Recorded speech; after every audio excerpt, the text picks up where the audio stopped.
السلام علیکم ناظرین، امید ہے کہ آپ لوگ خیریت سے ہوں گے۔ ناظرین، آج ہم آپ کو یزید پلیت اور اس کے ساتھیوں کی موت کے بارے میں بتائیں گے کہ ان کی موت کس طرح واقع ہوئی۔ یزید پلیت کا دل چونکہ دنیائے ناپائیدار کی محبت سے سرشار تھا، اس لیے وہ شہرت و اقتدار کی ہوس میں گرفتار ہو گیا۔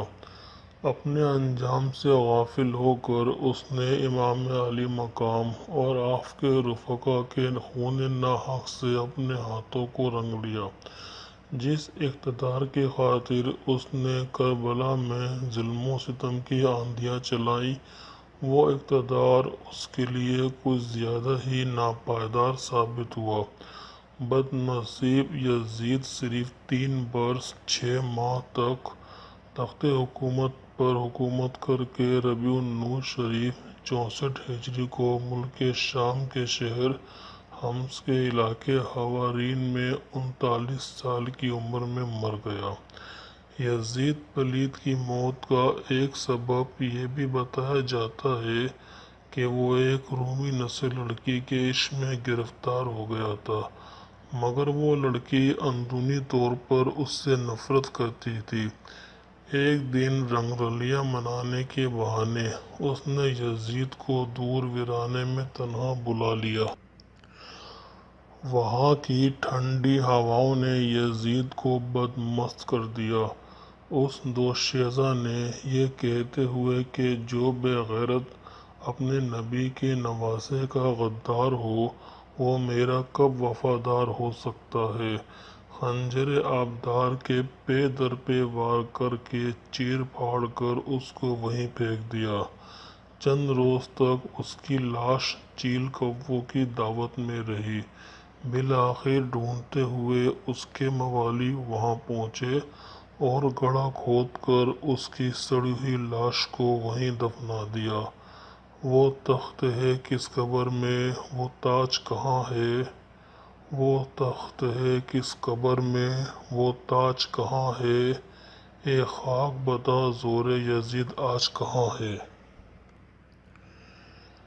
ابن زیاد کا دردناک انجام۔ یزید پلیت کی وہ چنڈال چوکڑی جس نے میدان کربلا میں گلشن رسالت کے مدنی پھولوں کو خاک و خون میں تڑپایا تھا، ان کا بھی عبرتناک انجام ہوا۔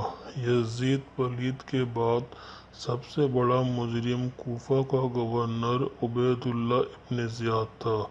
اسی بدنہاد کے حکم پر امام علی مقام رضی اللہ تعالی عنہ اور آپ کے اہل بیت کو ظلم و ستم کا نشانہ بنایا گیا تھا۔ دنیا کا تماشا دیکھیے کہ مختار سقفی کی ترکیب سے ابراہیم بن مالک اشتر کی فوج کے ہاتھوں دریائے فرات کے کنارے صرف 6 برس کے بعد یعنی 10 محرم الحرام 67 ہجری کو ابن زیاد بدنہاد انتہائی ذلت کے ساتھ مارا گیا۔ لشکریوں نے اس کا سر کاٹ کر ابراہیم کو پیش کر دیا اور ابراہیم نے مختار کے پاس کوفہ بھجوا دیا۔ جب سر محشر وہ پوچھیں گے بلا کے سامنے، جب سر محشر وہ پوچھیں گے بلا کے سامنے، کیا جواب جرم دو گے تم خدا کے سامنے۔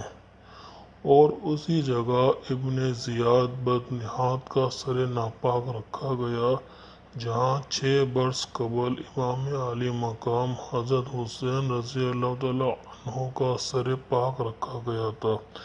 اس بد نصیب پر رونے والا بھی کوئی نہیں تھا، بلکہ اس کی موت پر جشن منایا گیا۔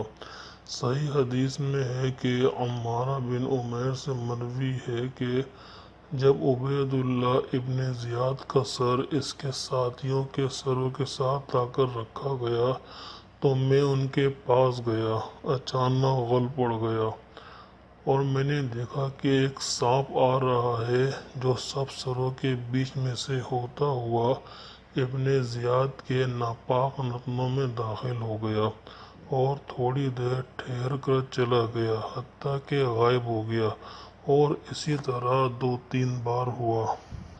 ابن زیاد، ابن سعد، سمر، قیس ابن اشج، خولی ابن یزید، عبداللہ ابن قیس، یزید بن مالک اور باقی تمام افراد جو حضرت سیدنا امام علی مقام رضی اللہ تعالی عنہ کے قتل میں شریک تھے یا کوشش کرنے والے تھے، طرح طرح کی عقوبتوں اور اذیتوں سے قتل کیے گئے اور ان کی لاشیں گھوڑوں کی ٹاپوں سے پامال کرائی گئیں۔